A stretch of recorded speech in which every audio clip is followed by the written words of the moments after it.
बिहार में शराबबंदी के बाद आए दिन जहरीली शराब पीकर मरने वाले लोगों की संख्या बढ़ती जा रही है। बिहार में इस तरीके की घटना आ रही है तो सुशासन की सरकार पर सवाल उठ रहा है, नीतीश कुमार के सपने पर सवाल उठ रहा है कि आखिर बिहार में किस तरीके की शराबबंदी है।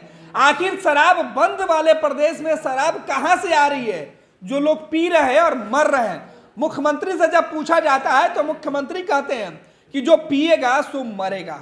लेकिन अब बिहार के पूर्व मुख्यमंत्री जीतन मांझी लगातार मुख्यमंत्री नीतीश कुमार के शराबबंदी पर सवाल उठाते रहे और अब उन्होंने सीधे तौर पे कहा है कि मुख्यमंत्री जी थोड़ी थोड़ी शराब पिलाकर क्यों मार रहे हैं, एक बार में ही क्यों नहीं मार देते हैं।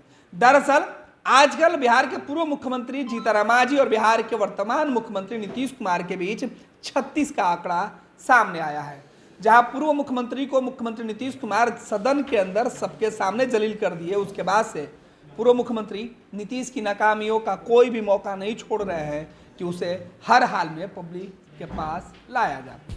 और पब्लिक डोमेन में जिस तरीके से पूर्व मुख्यमंत्री नीतीश कुमार की खामियां रख रहे हैं, उसके बाद बिहार में बवाल मच रहा है। अब देखिए पूर्व मुख्यमंत्री जीतन मांझी ने क्या कुछ लिखा अपने सोशल मीडिया अकाउंट पर। उन्होंने लिखा है, जहरीली शराब के नाम पर दलितों को थोड़ी थोड़ी मौत क्यों बांट रहे हैं।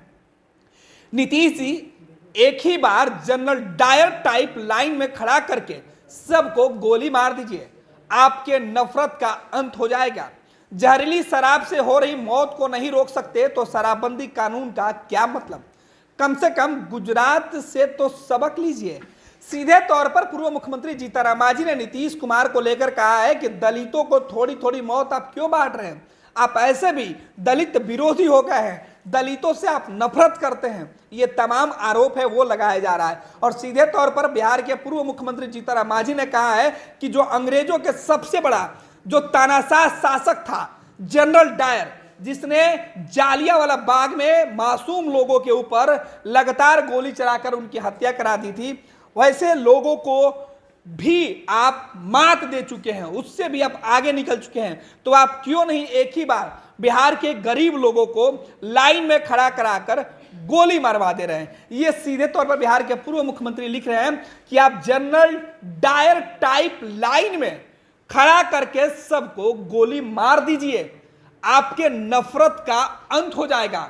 ये नफरत बिहार के पूर्व मुख्यमंत्री जीतन मांझी नीतीश कुमार के ऊपर लगा रहे हैं कि आपको पहले हमसे नफरत हुई कि हम कैसे मुख्यमंत्री बन गए, और अब आप कह रहे हैं कि जो दलित लोग हैं, जो गरीब लोग हैं, जो शराब पीकर आए दिन जहरीली शराब से मर रहे हैं, उनकी संख्या और उनकी जाति जिस समाज से सबसे ज्यादा आती है वो समाज मुसहर भूइया समाज, दलित समाज से है, जिसके हिमायती रहनुमा खुद पूर्व मुख्यमंत्री जीतन मांझी बनने की बात कर रहे हैं। उन्होंने कहा कि आपको तो नफरत है इस जाति समाज के लोगों से, और यही वजह है कि उनको तिल तिल आप मार रहे हैं। अगर आप थोड़ा भी सबक लेना चाहते हैं तो नरेंद्र मोदी के गृह राज्य गुजरात से तो सीखिए कि किस तरीके से शराबबंदी का वहां पर जो नियम है वो लागू किया गया है। शराबबंदी के बाद गुजरात में इस तरह की घटनाएं क्यों नहीं घट रही है। आखिर बिहार में शराबबंदी के बाद आए दिन लोग शराब पीकर क्यों मर रहे हैं, बिहार में शराब कहां से आ रही है, और खास तौर पर बिहार के जेलों में जो दलित समाज के लोग बंद हैं उनकी बातों को लेकर बिहार के पूर्व मुख्यमंत्री जीतन मांझी यह बात दोहराते रहे कि बिहार के जेलों में सबसे ज्यादा गरीब तबके के लोग निर्दोष तौर पे जेल में बंद है एक आध पौआ पीने के लिए, उनको तो जेल से रिहा कर देना चाहिए। पूर्व मुख्यमंत्री जब यह बातें नीतीश कुमार से कहते थे तो नीतीश कुमार कहते थे कि उनके पास समझ नहीं है, यही वजह है कि वो इस तरह की बातें करते हैं। लेकिन अब पूर्व मुख्यमंत्री जीतन मांझी नीतीश को सीधे तौर पर चैलेंज दे रहे हैं और सलाह दे रहे हैं कि जनरल डायर बनिए साहब और लोगों को खड़ा कराकर लाइन में गोली मार दीजिए। जाहिर सी बात है कि बिहार के सियासत में जीतन मांझी अब नीतीश कुमार की नाकामियों पर सीधा सवाल उठा रहे हैं। मुख्यमंत्री नीतीश कुमार जीतन मांझी के सवालों से इस कदर तिलमिलाए हुए हैं कि जीतन मांझी को मुख्यमंत्री जो शब्द नहीं बोलना चाहिए उन शब्दों से भी उनको सीधे तौर पर जलील कर देते हैं। और अब जब जीतन मांझी को जलील किया गया तो बीजेपी ने नीतीश के ऊपर सवाल खड़ा किया। प्रधानमंत्री नरेंद्र मोदी लगातार नीतीश कुमार को लेकर सवाल पूछ रहे हैं। मुख्यमंत्री नीतीश कुमार को दलित विरोधी, दलितों को अपमानित करने वाले नेता के तौर पर बताया जा रहा है। और ऐसे में जीतन मांझी को जब मौका मिला, बिहार के कई जिलों में आए दिन जहरीली शराब पीने से लोगों की मौत हो रही है। अभी छठ पूजा के मौके पर गोपालगंज और सीतामढ़ी के अंदर जहरीली शराब पीने से जो लोगों की मौत हुई, उस मामले की अभी जांच ही चल रही है। मौत के आंकड़े पर चर्चा ही चल रही है कि जीतन राम मांझी ने पूरे गुस्से में, तिलमिलाहट में यह बातें लिखी है।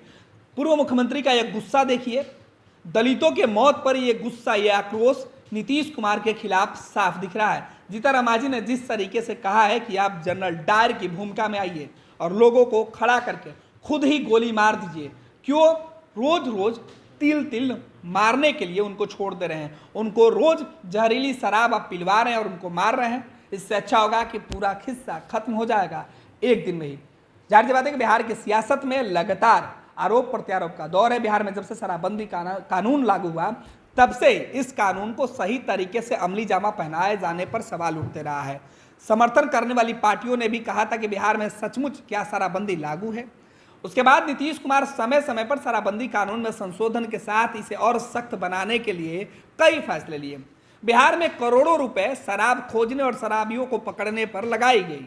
यहाँ तक कि शराब माफियों को देश के दूसरे राज्यों से भी, दूसरे कोने से बिहार लाने के लिए हवाई जहाज तक का इस्तेमाल किया गया। शराब खोजने के लिए हेलीकॉप्टर और ड्रोन चलाए गए, लेकिन नतीजा ढाक के 3 पाथी निकला। ना शराबबंदी कानून में सख्ती दिख रही है और ना ही शराब पीकर मरने वाले लोगों के आंकड़े ही कम हो रहे हैं। जाहिर सी बात है कि अगर इस तरीके से आंकड़े निकल के सामने आएंगे तो वर्तमान सरकार के लिए विपक्ष की बैठी पार्टियां मुसीबत खड़ा करेंगी। और इसी सिलसिले में बिहार के पूर्व मुख्यमंत्री जीतन राम मांझी ने अपने सोशल मीडिया अकाउंट पर ये तमाम बातें लिखकर नीतीश से सवाल पूछा है। जाहिर सी बात है कि पूर्व मुख्यमंत्री के सवाल से अब जनता दल यूनाइटेड, वर्तमान की महागठबंधन की सरकार के नेताओं को जवाब देना होगा। देखना होगा कि जीतन राम मांझी जो आरोप लगा रहे हैं, उन तमाम आरोपों पर सरकार की तरफ से किस तरीके से सफाई आ रही है। अमूमन जेडीयू की तरफ से जो लोग होते हैं वो पूर्व मुख्यमंत्री के बयान या जो भी लोग विपक्ष में होते हैं उनके बयानों पर सफाई देते हैं, लेकिन शराबबंदी से मरने वाले लोगों के सच वाले आंकड़े के साथ क्या सरकार बाजीगरी करेगी? क्या जो आरोप जीतन राम मांझी लगा रहे हैं उसे झुटलाया जा सकता है? क्या हर व्यक्ति बिहार के कोने कोने में जो है वो जानता है कि बिहार में शराबबंदी कानून लागू होने के बाद किस तरीके से शराब बिकती है? क्योंकि जब भी बिहार में कहीं दुर्घटनाएं होती हैं तो शराब से लदी गाड़ियां मिलती हैं, शराब पीने वाले लोग पकड़े जाते हैं। और ये भी एक आंकड़ा सच है कि बिहार के जेलों में ज़्यादातर लोग शराब पीकर जेल जाने वाले लोग हैं। अमन इस बात को लेकर कई बार सरकार और सिस्टम पर सवाल उठाए और अब सवाल नीतीश कुमार के फैसले पर उठने लगा है। क्या नीतीश इसके बाद भी संशोधन करेंगे? क्या नीतीश जहां विफल हो रहे हैं उसे दुरुस्त करने के लिए गुजरात मॉडल अपनाएंगे बिहार में? ये लो मुंह मीठा करो, आज मैंने अपना जॉब छोड़ दिया, अब हम पूर्णिया वापस जाएंगे। जॉब छोड़ दिया है? मतलब ये घर कैसे चलेगा? हम करेंगे क्या? और माँ बाबूजी क्या बोलेंगे? इसलिए मैं एक और मिठाई का डब्बा लाया। अपने बिजनेस के लिए लोन अप्रूव हो गया। अरे लोन अप्रूव हो गया वो तो ठीक है, लेकिन पूर्णिया में हम रहेंगे कहाँ? अपना घर भी तो नहीं है वहाँ। इसलिए तो एक और मिठाई का डब्बा अलग से लाया हूँ। हमने पूर्णिया में घर ले लिया है, पूर्णिया के ई होम्स पैनोरमा में।